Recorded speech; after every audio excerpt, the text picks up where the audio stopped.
গুলশান থেকে বনানী, বনানী হয়ে মহাখালী ফ্লাইওভার দিয়ে তাকে নিয়ে যাওয়া হচ্ছে এই বেগম খালেদা জিয়াকে, যিনি বাংলাদেশের রাজনীতিতে অকুতভয় ছিলেন, যিনি কারাগার ভালোবেসেছেন, যিনি নিজ হাতে দাফন করেছেন সন্তানকে। 111-এর সরকার তার বড় সন্তান তারেক রহমানকে নির্যাতন করে তাকে একেবারে তাকে চরম নির্যাতনের মাধ্যমে তাকে আসলে বিদেশে নির্বাসিত করা হয়। বেগম খালেদা জিয়া সব কিছু হারিয়েও তিনি কিন্তু এদেশের মাটি ধরেই আঁকড়ে ছিলেন। আজকে বেগম খালেদা জিয়াকে ফিরোজায় নেওয়া হয়নি, নেওয়া হয়েছে তারেক রহমানের বাসায়, যে বাসাটিতে এই মুহূর্তে বিএনপির ভারপ্রাপ্ত চেয়ারম্যান তারেক রহমান বসবাস করছেন লন্ডন থেকে ফিরে এসে। আপনি জানেন যে 2011 সালে বেগম খালেদা জিয়াকে তার মইনুল রোড সেনানিবাসের স্মৃতি শহীদ প্রেসিডেন্ট জিয়াউর রহমানের স্মৃতি বিজড়িত সেই বাসা থেকে তাকে বের করে দেওয়া হয় এবং তিনি উচ্ছেদ হওয়ার পরে এই ফিরোজাতে এসেছিলেন। এবং তার এই মুহূর্তে বেগম খালেদা জিয়ার গাড়িবহর মহাখালী ফ্লাইওভার পার হয়ে এগিয়ে যাচ্ছে সংসদের দক্ষিণ প্লাজার দিকে।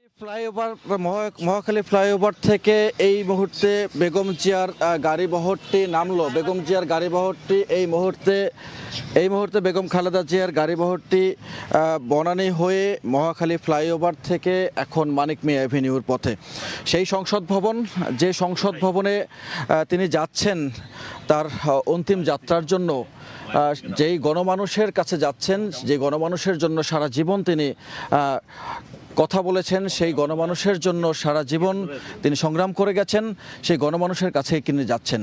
কিন্তু এবার যাচ্ছেন তিনি শেষবারের মতো। এবং এখন এই মুহূর্তে মহাখালী ফ্লাইওভার থেকে তার গাড়িবহরটি নামছেন, তার সঙ্গে তার পরিবারের স্বজনরা আছেন, তারেক রহমানও আছেন।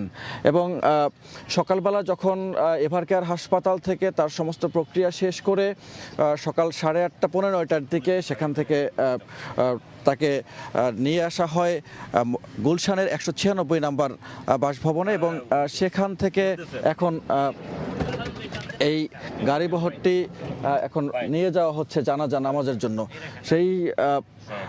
সেই সংসদ ভবন, যেই সংসদ ভবনে মানুষের জন্য কথা বলতে গিয়ে তিনি বারবার কথা বলেছেন, মানুষের সঙ্গে কথা বলেছেন, মানুষের জন্য কথা বলেছেন, সেই সংসদ ভবনে তিনি যাচ্ছেন। এবং সেই সংসদ ভবনে তিনি আর মানুষের জন্য কথা বলতে যাবেন না, সেই সংসদ ভবনে তিনি আর মানুষের সঙ্গে কথা বলতে পারবেন না। তবে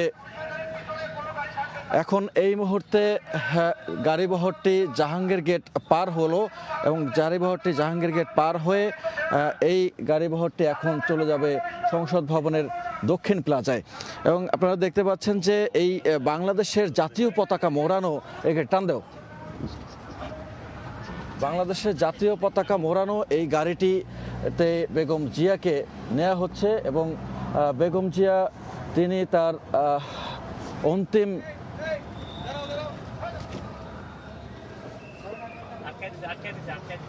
অন্তিম সমাধির জন্য তিনি যাত্রাকে নিয়ে যাওয়া হচ্ছে এবং এর সঙ্গে 2টি বাস আছে এবং যেই বাসে করে তারেক রহমান তিনি 25 তারিখে বাংলাদেশে প্রত্যাবর্তন করেছেন।